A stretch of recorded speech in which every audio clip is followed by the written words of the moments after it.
వర్షాకాలం వచ్చే రోగాల నుంచి కాపాడుకోవడం ఎలా? వర్షాకాలంలో వచ్చే డిసీజెస్ ఏంటంటే డెంగీ అండ్ మలేరియా. ఇవన్నీ కూడా వెక్టార్ బాండ్ డిసీజెస్. అంటే మనకు ఏదన్నా ఒక మస్కిటోస్ కానీ వేరే వాటి నుంచి వచ్చే డిసీజెస్ లో ఈ ఫస్ట్ కాజ్ ఏంటంటే డెంగీ, మలేరియా.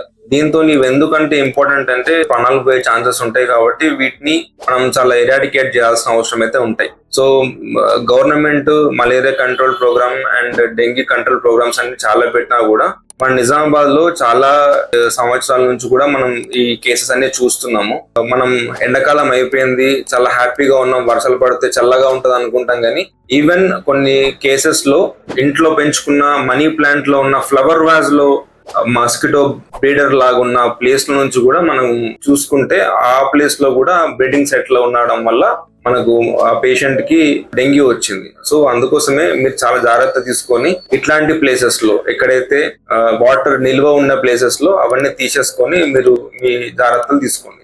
నమస్కారం అండి, నేను డాక్టర్ మనోజ్ సాయి కూచి, కన్సల్టెంట్ ఫిజిషియన్, ఆరోగ్య హాస్పిటల్, నిజామాబాద్.